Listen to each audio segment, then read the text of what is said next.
Assalamualaikum warahmatullahi wabarakatuh. Alhamdulillah, wassalatu wassalamu ala rasulillah. Segala puji dan puja kehadirat Allah subhanahu wa ta'ala, juga salawat dan taslim kepada Nabi besar Muhammad sallallahu alaihi wa ala alihi wa sahbihi wasallam. Kita akan masuk teman-teman sekalian pada kesempatan ini di pasal keempat tentang masalah beberapa jenis akad. Yang pertama adalah akad kerjasama atau serikat atau dalam bahasa agama kita, bahasa Arab syirkah. Jadi Islam membolehkan saudaraku seiman, dua orang atau lebih untuk bekerja sama dalam satu hal, ya, dalam pembagian. Nanti dalam pembagiannya, apakah itu pembagian saham kalau perusahaan atau dalam pembagian hak-hak waris. Ya, misalnya ada orang yang dalam syariat Islam karena dia bersaudara mendapatkan hak gabungan waris misalnya. Maka ini semua dibolehkan dalam Islam, tentu dalam koridor yang dibolehkan oleh Allah subhanahu wa ta'ala. Dan selama Anda partisipasi bersama dengan saudara-saudara Anda atau dengan teman-teman, ya, dan Anda jujur, Anda tidak melanggar agama Allah subhanahu wa ta'ala, maka Allah akan selalu bersama dengan Anda. Oleh karena itu harus dijaga hal-hal yang Allah haramkan, jangan sampai dilanggar sehingga Anda mendapatkan keberkahan. Contoh misalnya, dalam masalah warisan di Indonesia terjadi beberapa keluarga tidak mau menerapkan syariat Islam. Mereka maunya hak laki-laki dan perempuan sama dibagi rata. Padahal sebenarnya Islam tidak mengajarkan itu, walaupun mereka berdalih untuk keadilan. Padahal sebenarnya keadilan yang benar yang dipandang oleh Allah dan Rasulnya, alaihi salatu wassalam. Kenapa laki-laki mendapatkan dua bagian dan perempuan mendapatkan satu? Karena anak laki-laki itu yang wajib dinafkahi oleh kedua orang tuanya sampai dia balik.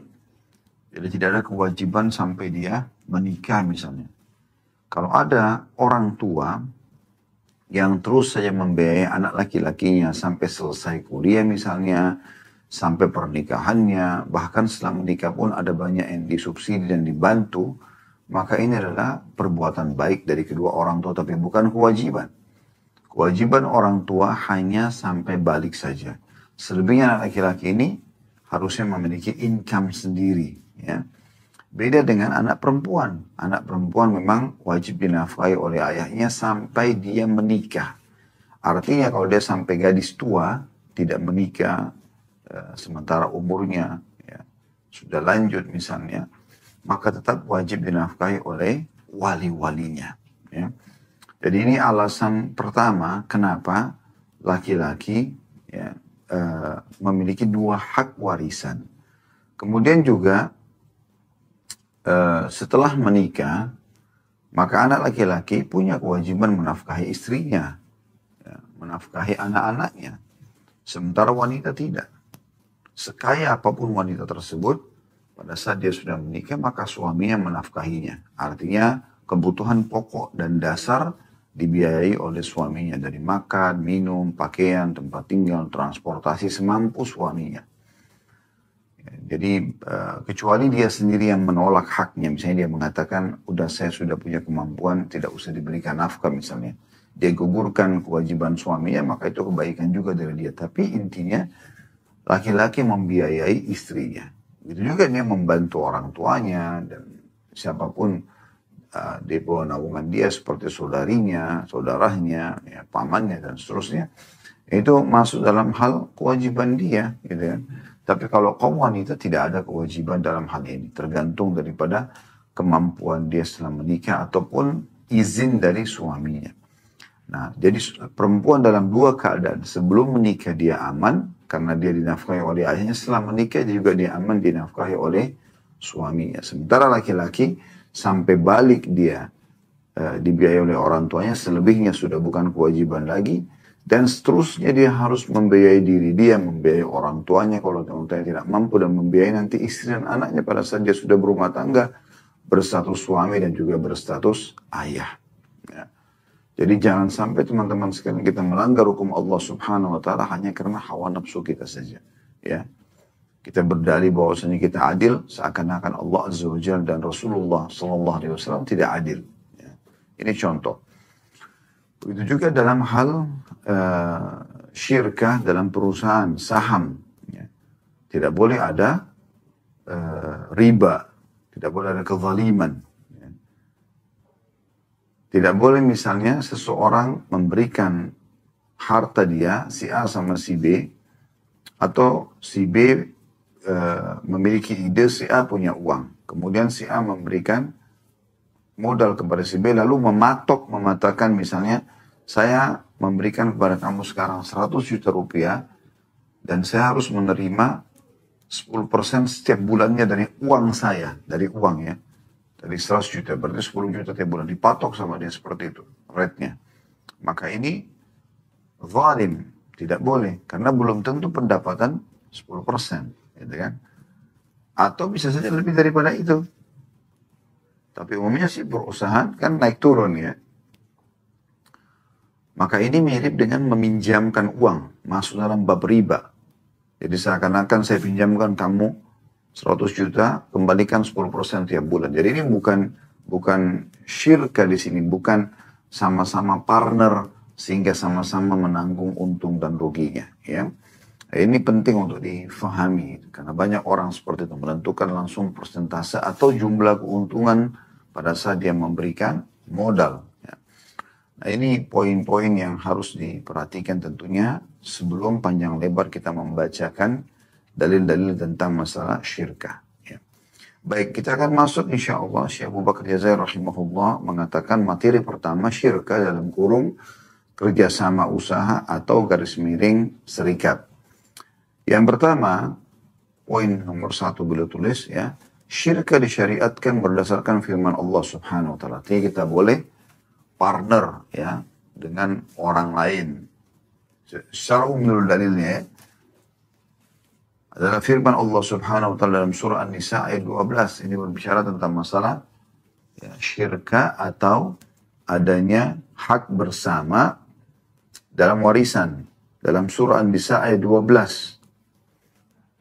Bunyinya a'udzubillahi minasyaitonirrajim fahum syuraka'u fits thuluth. Maka mereka bersekutu dalam sepertiga itu. Ada beberapa hak ahli waris yang mereka bersekutu di sepertiga, 2/3 dan seterusnya. Ini ada bahasan sendiri dalam bab warisan tentunya. Tapi ada saksi bahasan kita firman Allah SWT fahum syuraka.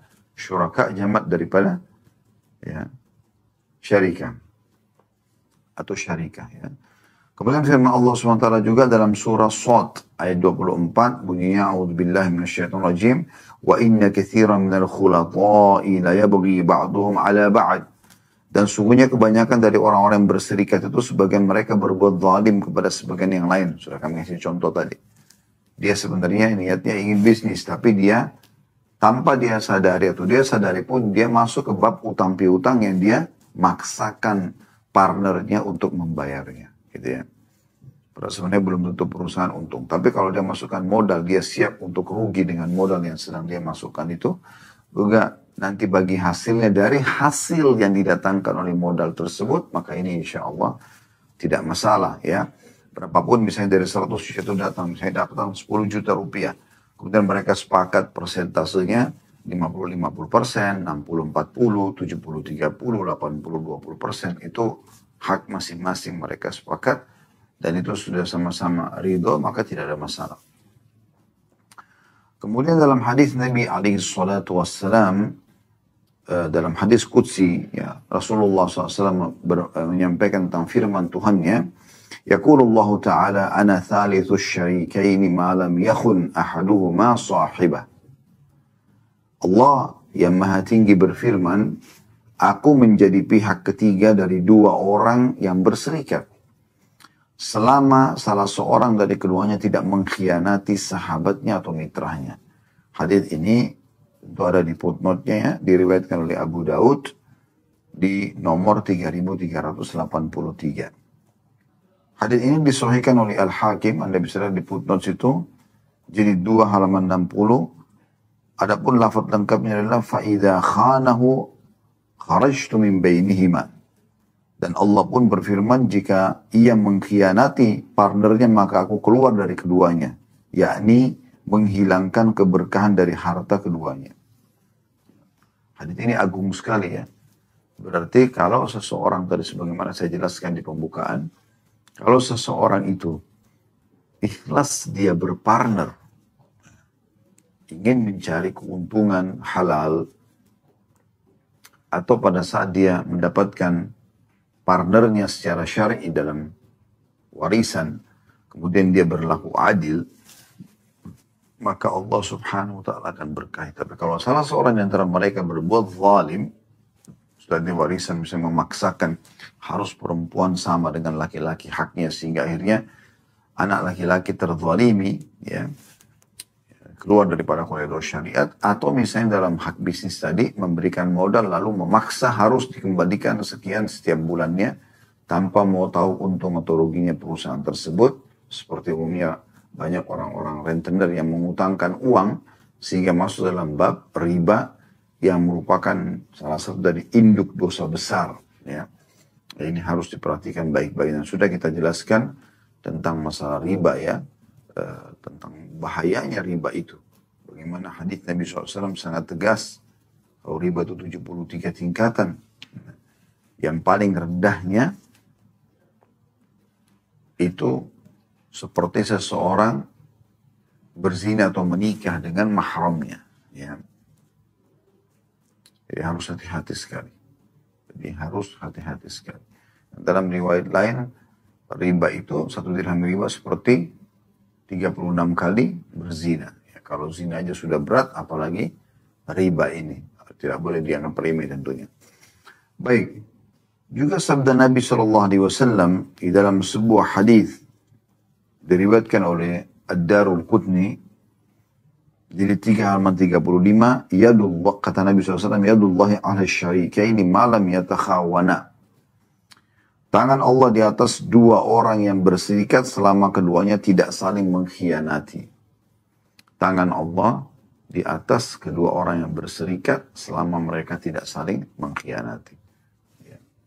Kalau ada orang yang berkhianat, maka secara umum pastinya ya, yang dikhianati akan diberikan rezeki oleh Allah subhanahu wa ta'ala, dan yang berkhianat akan dihukum oleh Allah subhanahu wa ta'ala. Ini banyak orang luput gitu. Kadang-kadang dia ingin menipu, dia ingin manipulasi data, dia ingin apalah ya, merekayasa keadaan.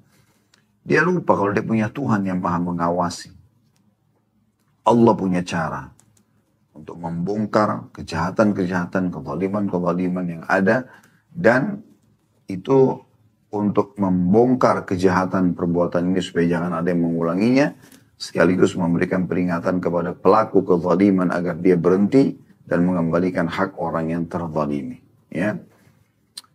Dan ini juga sekaligus ya, ada tambahannya, memberikan gambaran bagaimana ya, orang-orang yang terzalimi tidak perlu khawatir. Karena Allah punya cara, sehebat apapun seseorang itu mengatur sebuah makar, ya, sebuah upaya, sebuah program, planning, segala macam, dan akhirnya tujuannya untuk menjatuhkan orang lain, maka Allah bisa membalik keadaan tersebut. Cukup banyak contoh-contoh dalam kehidupan kita tentunya, dan mungkin bahkan ada di antara kita yang pernah mengalami hal tersebut, dan bagaimana Allah subhanahu wa ta'ala bisa seketika membalik keadaan, menghinakan orang-orang zalim, dan juga mengangkat derajat orang-orang yang terzalimi. Kemudian teman-teman sekalian, di sini ada larangan dalam hadis untuk berkhianat. Ya. Jadi kita begitu jujur, bukan cuma di awal akad, di awal kita kesepakatan, tapi selama perjalanan pun. Jangan sampai nanti di tengah jalan Anda yang mengelola harta orang lain, Anda melihat keuntungan besar, lalu kemudian Anda berusaha mencari sebuah cara agar ya, tidak ada lagi atau berkurang haknya orang yang telah Anda sepakati dari awal. Kecuali terjadi kezaliman. Misalnya di akad itu terjadi kekeliruan dari awal, maka tidak ada masalah Anda memperbaikinya. Ya. Anda menyampaikan dengan partner Anda kalau ini ada keliru. Mungkin kita perlu dulu diskusi lagi, kita lihat lagi pandangan-pandangan para ulama. Nah itu tidak ada masalah. Tapi kalau hanya karena Anda lihat dari awal sudah sepakat nih 50-50%. Setelah berjalan Anda melihat ternyata ya ini menguntungkan sekali. Maka Anda lalu mengatakan tidak, saya tidak mau lanjut lagi kecuali saya harus mendapatkan 70%. Padahal sebenarnya akad Anda sedang berjalan dalam 1 tahun misalnya. Itu tidak boleh. Tapi kalau akad sudah putus, sudah selesai, baru mau tulis akad baru dan Anda ingin minta persentase dinaikkan, itu juga tidak ada masalah. Ya, itu masih dibolehkan gitu kan. Tapi sebaiknya seorang muslim menghilangkan dari hatinya ketamakan. Ya, jadi tidak boleh ada ketamakan yang membuat akhirnya dia selalu tidak pernah bersyukur kepada Allah Subhanahu wa taala, dan juga bisa kena hadis Nabi sallallahu alaihi wasallam, "Man lam yashkurun nas la yashkurullah."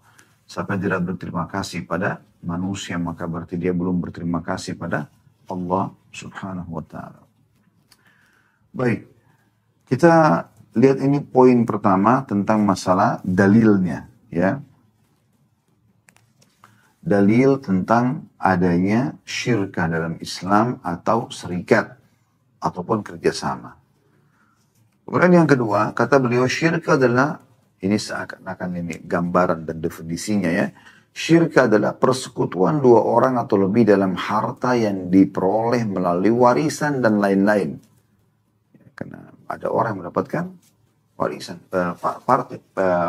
syarikat, serikat dalam masalah warisan. Contoh misal, seorang laki-laki berpoligami, dia memiliki 2 orang istri, 3 orang istri, kemudian dia wafat. Dan dia juga memiliki anak dari setiap istrinya ini. Ini sebagai contoh saja, supaya jelas mana sih yang dimaksudkan dengan partner dalam warisan ya. Bukan sedang membahas masalah poligaminya, bukan. Tapi ini memang bagian daripada syariat yang perlu diketahui. Baik, misal seseorang ya memiliki, berpoligami intinya. Dia memiliki beberapa orang istri dan memiliki anak dari setiap istrinya. Begitu dia meninggal, maka karena ada anak-anak, apalagi ada anak laki-laki, maka si istri-istri ini mendapatkan bagian 1/8.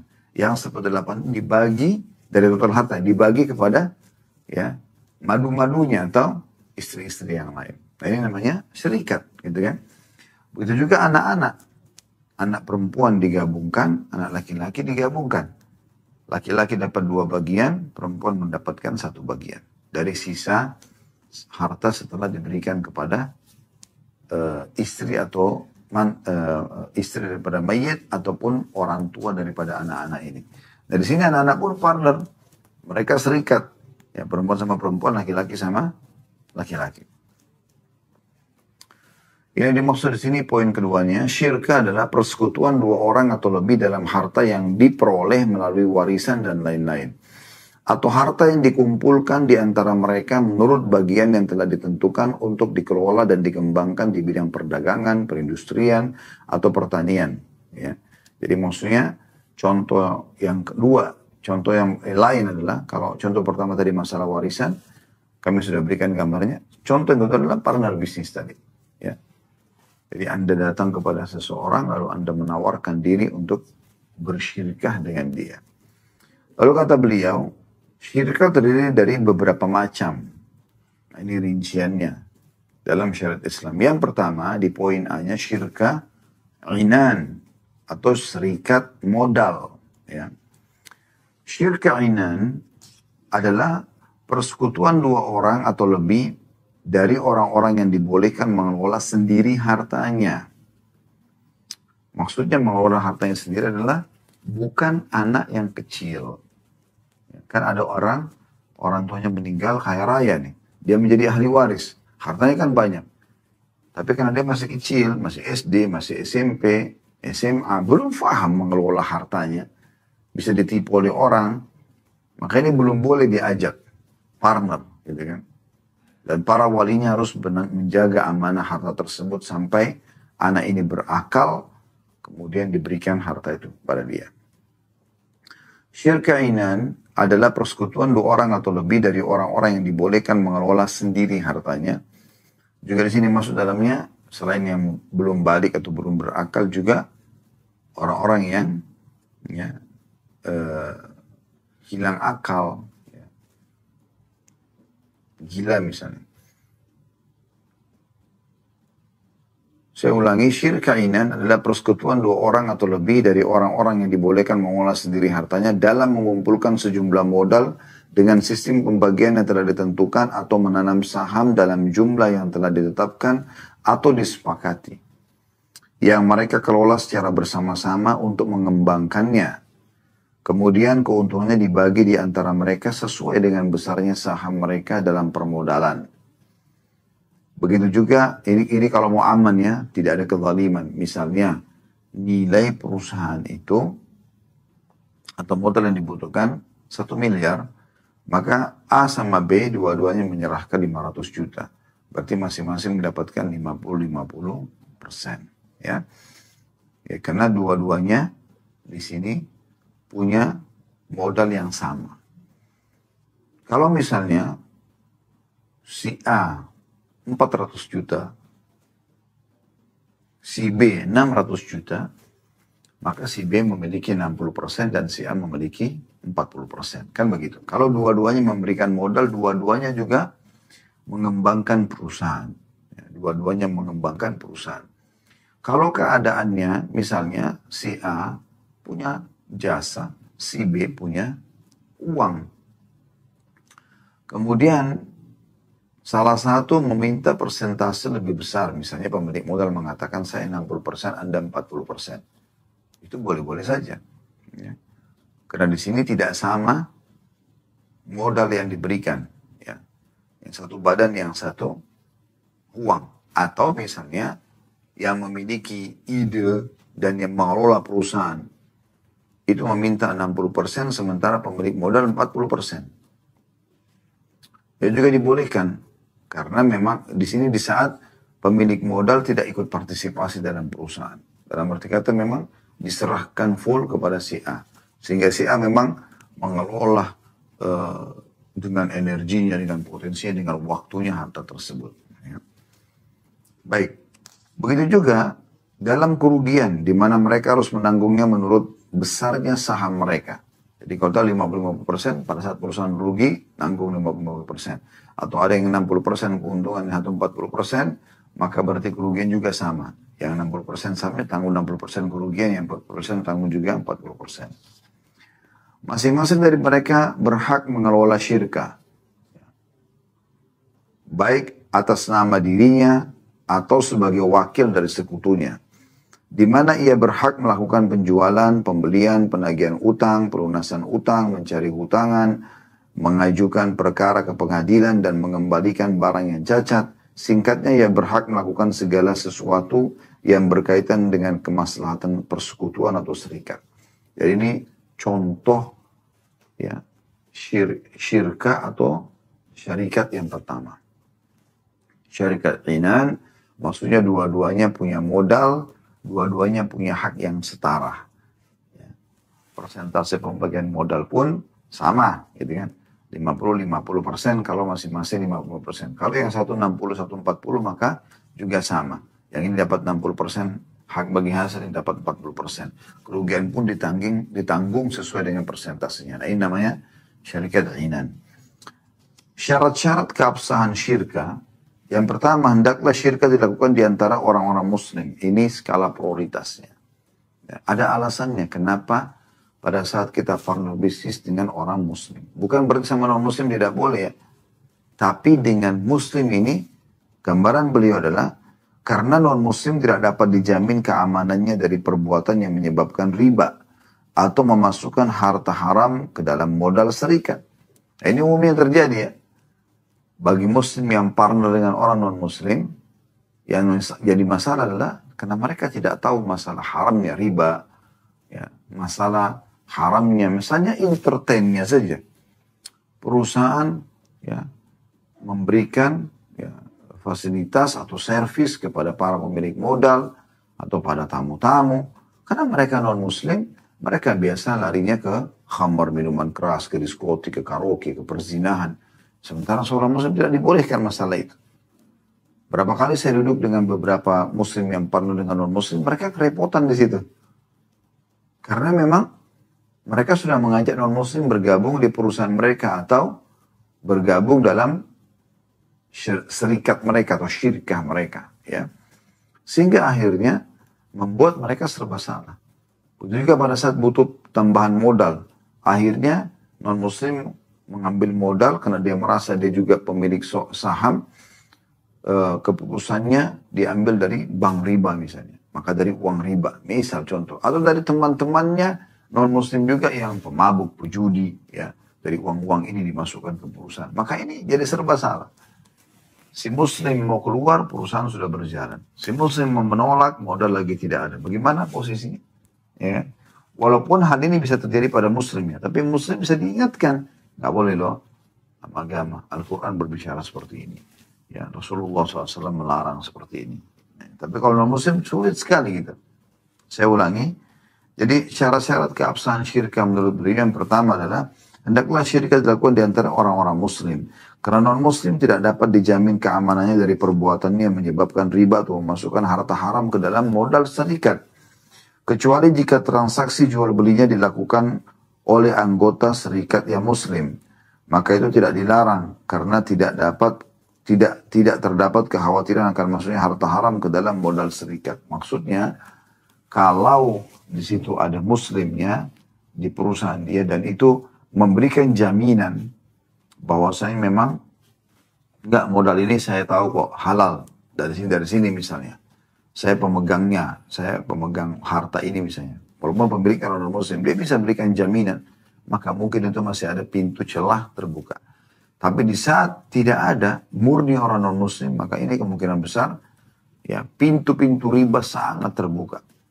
Sehingga bercampur baurlah antara energi kita, potensi kita, ya ide-ide kita dengan modal-modal haram yang tadinya idenya bagus, ya cemerlang dan memang bermanfaat dan memang bisa menghasilkan, tapi akhirnya karena modalnya haram bisa berpengaruh, ya mengeruhkan pendapatan yang kita miliki tersebut. Sementara Nabi SAW mengatakan dalam hadis yang sahih riwayat Bukhari, lahmun nabata min suhtin an-naru awla bihi. Ya, daging yang tumbuh dari harta haram maka neraka lebih pantas baginya. Neraka lebih pantas baginya. Baik. Jadi berarti boleh sama non-muslim tapi ada batasannya. Tapi sama muslim umumnya boleh. Itu pun muslim kita harus dari awal sebelum Anda sepakat untuk syirik atau serikat, dari awal sudah harus ada kesepakatan poin-poin tentang kita kembali kepada ajaran agama Islam. Ya, supaya semuanya berjalan sesuai dengan syariat Allah Subhanahu wa Ta'ala. Baik, yang kedua, syarat keabsahan syirkah. Modal dan bagian dari masing-masing anggota serikat hendaklah diketahui. Karena keuntungan dan kerugian adalah dua hal yang erat kaitannya dengan kondisi modal dan saham yang ada. Jadi berapa modalnya si fulan, berapa yang dibutuhkan oleh perusahaan, berapa persen haknya dia. Ketidaktahuan akan modal dan saham masing-masing anggota serikat dapat menyebabkan memakan harta orang lain dengan cara batil yang diharamkan oleh Allah Subhanahu wa Ta'ala sebagaimana tertera dalam firman Allah Subhanahu wa Ta'ala dalam surah Al-Baqarah ayat 188 yang bunyinya a'udzubillahi minasyaitonirrajim wa la ta'kulu amwalakum bainakum bil batil, dan janganlah sebagian kalian memakan harta sebagian yang lain dengan cara batil. Ya. Jadi contoh, misalnya banyak sekali contoh dalam masalah ini ya, di syarat keabsahan yang kedua ini. Kalau seandainya Anda masuk ke satu perusahaan, Anda main beli saja saham yang ada di situ.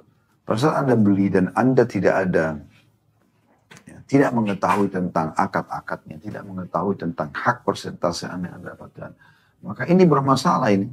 Ya. Bermasalahnya itu bisa saja di sini ya, Anda dizalimi. Atau kalau Anda di posisi pemilik perusahaan, Anda menzalimi orang lain. Sementara kita tidak bisa teman-teman sekalian memisahkan antara ekonomi, ya, bisnis kita ini dengan syariat Allah Subhanahu wa Ta'ala. Tidak bisa. Seorang muslim harus semua lini kehidupannya dikaitkan dengan Islam. Ya. Apakah dalam tatanan kehidupan sosialnya, ekonominya, ya, politiknya, dan seterusnya. Semua ini harus sesuai dengan syariat Allah Subhanahu wa Ta'ala. Apa yang Allah halalkan dan bolehkan, maka dia menikmati dan menjalankan. Apa yang dilarang, maka dia menjauhinya. Dan ini poin penting sekali. Banyak orang yang memakan harta orang lain secara batil tapi dia tidak sadari masalah itu. Ya. Dia pikir tidak ada masalah. Ya. Padahal sebenarnya akan jadi masalah. Mungkin Allah datangkan penyakit yang kronis buat dia. Mungkin Allah datangkan anak-anak yang nakal. Bahkan ya, Syekh Ziyad Habibullah, salah satu guru kami di Jordan, pernah datang ke Makassar Tabligh Akbar. Kemudian kebetulan Tabligh Akbar itu saya yang diamanahkan. Kemudian karena beliau datang, saya minta beliau ngisi, gitu, saya terjemahkan. Salah satu adalah yang beliau sampaikan, menarik sekali. Beliau mengatakan, terkadang ada orang memiliki pendapatan haram, dia tidak sadari dari pendapatan itu Allah datangkan anak-anak dia yang akhirnya membunuh dia. Dan tujuannya karena ingin merebut hartanya. Ya, ingin merebut tahtanya. Nah ini semua ini. Orang tidak muhasabah, tidak sadar. Allah punya cara mendatangkan hukuman dari orang-orang di sekitar dia. Atau bahkan terjadi na'udzubillah perselingkuhan dari pasangannya, kejahatan-kejahatan, kriminal, segala macam hal. Selama itu harta halal, maka pasti akan bisa membawa ketentraman jiwa. Mendatangkan keberkahan. Karena sudah kita jelaskan dari dalilnya, tangan Allah di atas tangan-tangan para orang yang berserikat selama mereka tidak saling berkhianat atau tidak melakukan perbuatan-perbuatan yang diharamkan oleh Allah Subhanahu wa taala. Yang ketiga, syarat keabsahannya adalah keuntungan yang didapatkan dibagi sesuai dengan saham yang ditanam masing-masing anggota serikat. Sehingga tidak boleh dikatakan keuntungan yang kita dapatkan dari kambing diperuntukkan bagi fulan, sedangkan keuntungan yang kita dapatkan dari pohon rami diperuntukkan bagi fulan B. Karena di dalamnya mengandung unsur ketidakjelasan dan penipuan yang diharamkan. Jadi kalau satu perusahaan, mereka bergerak sama-sama, di satu perusahaan itu memiliki misalnya 5 unit usaha yang dikembangkan. Lalu dia buka saham untuk semuanya. Nah tidak boleh dibagi langsung mengatakan, nah ini nanti si fulan kan ada 5 orang pemodal, masing-masing di satu divisinya. Enggak, kecuali memang dia tanam modal di divisi itu. Atau di unit itu. Kalau tidak, maka berarti seluruhnya harus dihitung. Dan dari seluruhnya bisa mendapatkan hasil bagi hasil. Sebagaimana juga kerugian akan ditanggung sesuai dengan porsi daripada saham masing-masing. Yang keempat, modal yang ditanam harus berbentuk uang. Dan orang yang memiliki satu barang dan bermaksud menjadi anggota sebuah serikat, hendaklah ia menaksir barangnya dengan uang menurut harga yang berlaku pada hari itu. Dan memasukkan ke dalam modal serikat. Karena kalau bentuk barang maka tidak jelas nilainya. Sedang muamalah yang tidak jelas dilarang dalam syariat. Karena akan menyebabkan hilangnya hak dan memakan harta orang lain dengan cara batil. Jadi misalnya ada orang bilang, saya masuk saham perusahaan tapi dengan mobil saya ya. Ini mobil saya. Mobilnya mau diapakan gitu. Ya. Jadi mobil dia pribadi maksud saya. Jadi dia jual mobil itu lalu dia masukkan dalam bentuk uang. Supaya jelas gitu. Yang kelima, pekerjaan diatur menurut jumlah saham. Sebagaimana halnya keuntungan dan kerugian. Di mana anggota serikat yang memiliki saham sebanyak 1/4-nya. Hendaklah ia bekerja selama 4 hari misalnya. Demikian juga jika mereka mempekerjakan tenaga kerja. Maka upahnya harus diambil dari bagian mereka sesuai dengan saham masing-masing. Jadi ini tergantung keridhaan sebenarnya. Tapi kalau mau idealnya adalah kalau ada 2 orang berserikat. Di sini kita bicara betul-betul sama-sama. Ya. Seimbang gitu serikatnya mereka.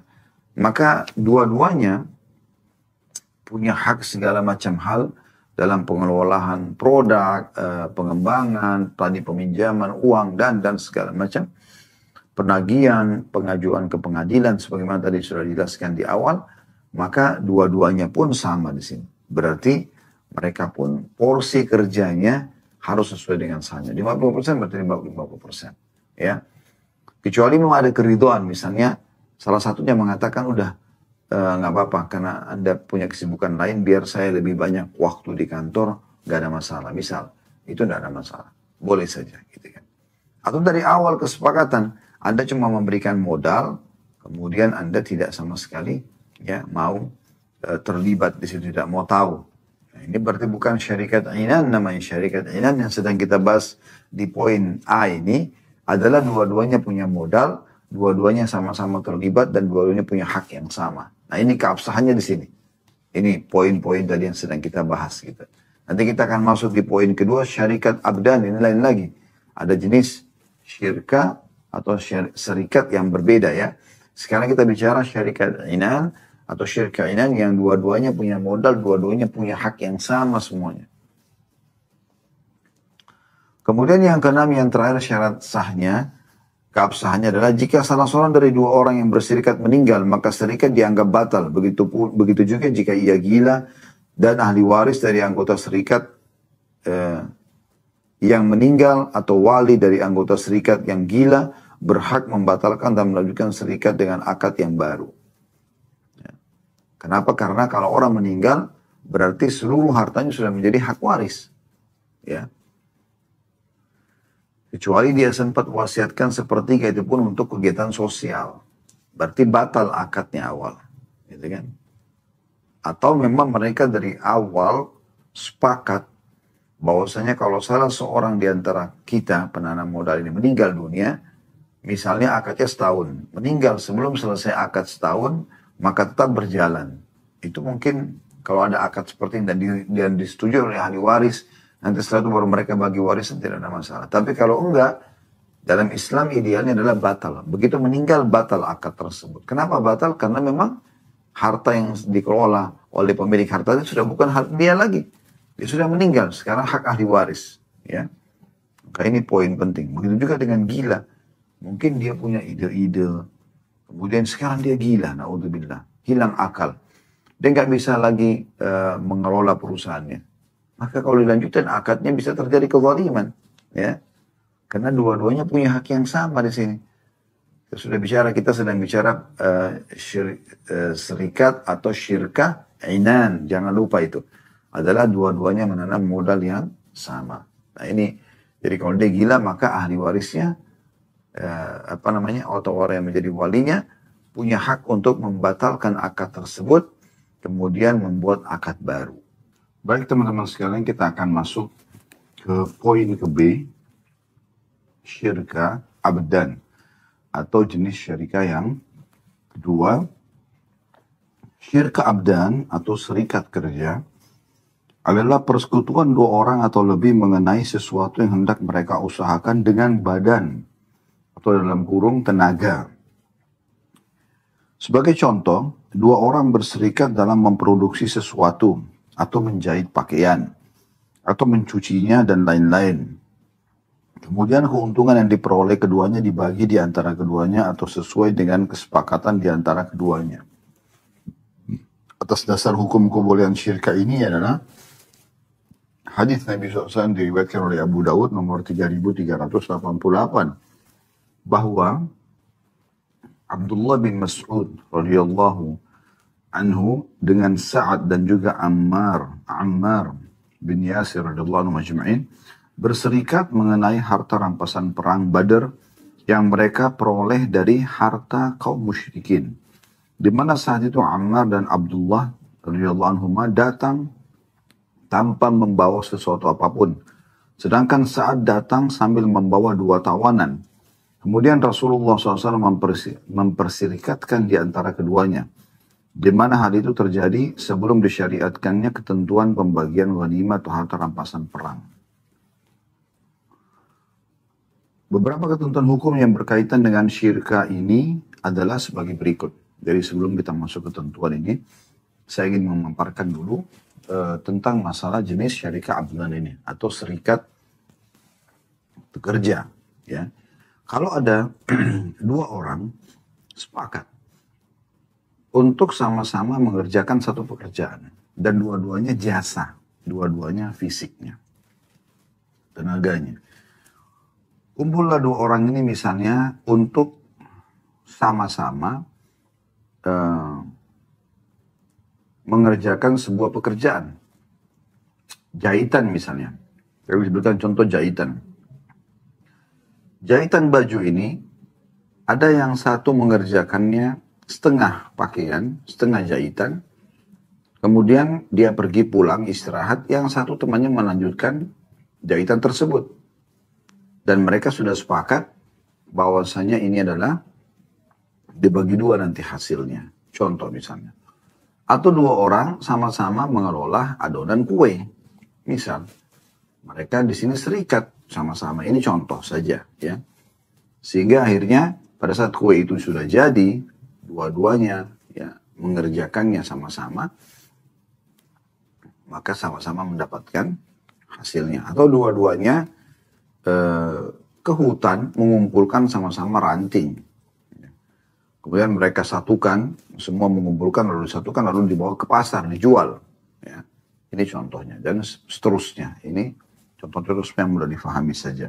Nah, ini jenis syarika yang kedua atau syirka yang kedua atau serikat bahasa kita ya, yaitu jasa dengan jasa atau tenaga dengan tenaga.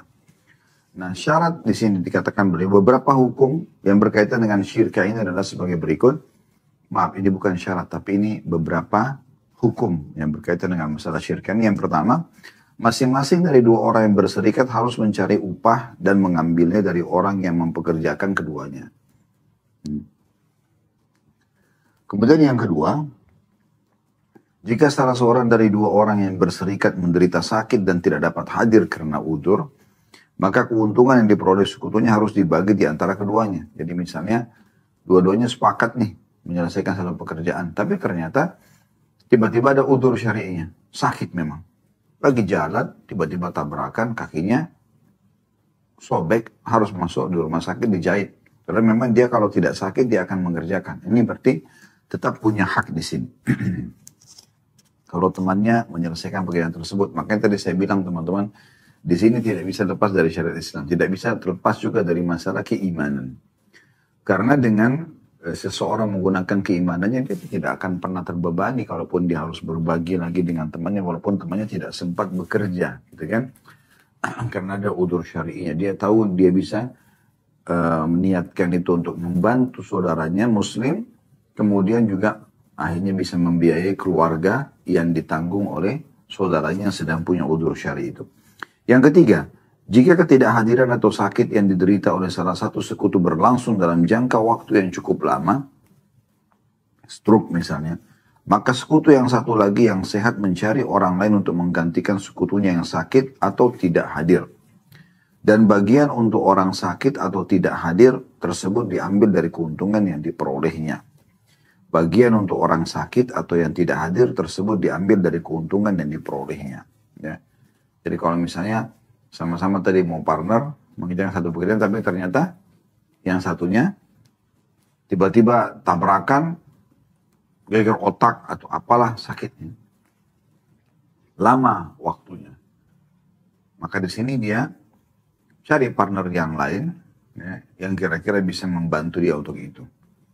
Dan kalau dia belum membatalkan akad sama yang pertama, maka secara otomatis di sini dia masih punya hak. Tapi kalau dia batalkan, ya, maka misalnya dia katakan karena Anda punya udzur, kita tidak mungkin sama-sama lagi bekerja sama misalnya. Dibatalkan, maka dia tinggal cari partner baru, kemudian dia berjalan. Ya. Yang keempat, jika salah seorang dari dua orang yang bersekutu berhalangan hadir, maka sekutu yang satu lagi berhak untuk membatalkan serikat. Kalau misalnya pekerjaan itu harus segera selesai, misalnya tadi membuat adonan kue, membuat jahitan, ternyata memang temannya nggak bisa datang. Ya sudah dari awal dia harus membahasakannya. Kalau pekerjaan ini akan saya selesaikan sekarang. Karena kita sudah janjian jam 2 siang, Anda telat misalnya. Dan ini konsumennya sudah menunggu, contoh misalnya. Ini poin yang kedua atau jenis syirkat yang kedua itu syirka abdan atau sama-sama punya jasa saja, tenaga gitu. Yang ketiga, syirkah wujuh. Yang dimaksud dengan syirkah wujuh, ya, ada footnote di bawah nomor 1379. Wujuh adalah bentuk jamak atau plural dari wajah. Yang dimaksud sini adalah jah atau kedudukan ataupun jabatan. Syirka wujuh adalah persekutuan dua orang atau lebih dalam memperjualbelikan suatu barang dengan kedudukan atau jabatan keduanya. Dan keuntungan didapatkan harus dibagi di antara keduanya. Begitu juga halnya dalam kerugian. Maka keduanya harus menanggungnya bersama-sama sebagaimana halnya dalam pembagian keuntungan. Jadi karena yang satu dari penduduk kota itu, dia dikenal, maka partnernya menitipkan sama-sama nih. Kamu aja yang jual karena kamu dikenal di kota kamu, di negara kamu. Maka kemudian dijual. Maka dia tetap sama. Ya, karena yang satu punya jabatan di situ, maka tetap sama. Haknya sama di sini. Karena memang kesepakatan awal adalah syirkah. Ya, bukan menitip, jual, bukan menjual, kemudian transaksi putus. Lalu kemudian yang di kotanya itu punya hak menjual semau dia. Bukan seperti itu ya. Kemudian yang keempat atau D, syirka mufawadah, dalam kurung serikat dagang dengan hak serta kewajiban yang sama di antara anggotanya. Jadi rame-rame ya, kayak orang koperasi misalnya. Cakupan syirka mufawadah lebih luas daripada syirka inan. Ya. Syirka inan tadi kalau Anda masih ingat, yaitu partner modal sama modal ya. Syirka uju dan syirka abdan. Jadi di sini maksudnya cakupan syirka mufawadah lebih luas daripada syirka inan, yang modal sama modal. Syirkah ya, abdan, tenaga sama tenaga, dan syirkah ujub, jabatan ya, atau kedudukan. Karena ia memberi kuasa atau kepercayaan penuh kepada masing-masing anggota serikat dari dua orang yang berserikat untuk melaksanakan berbagai macam aktivitas serikat. Baik yang berkaitan dengan modal atau yang berkaitan dengan badan dalam kurung jasa kerja. Di mana masing-masing anggota serikat berhak melakukan penjualan, pembelian, bekerja sama dengan pihak lain dengan cara bagi hasil, mewakili serikat, mengajukan perkara ke pengadilan, penggadaian, dan pengiriman barang. Lalu keuntungannya dibagi di antara keduanya menurut ketentuan yang telah disepakati dan kerugian ditanggung sesuai dengan modal masing-masing. Jadi berapapun jumlah banyak anggotanya, yang terlibat semuanya seperti ini, maka akan sama ya, sama hasilnya atau akan sama akadnya. Allahu a'lam. Subhanakallahumma bihamdika asyhadu an la ilaha illa anta astaghfiruka wa atubu ilaik. Wassalamualaikum warahmatullahi wabarakatuh.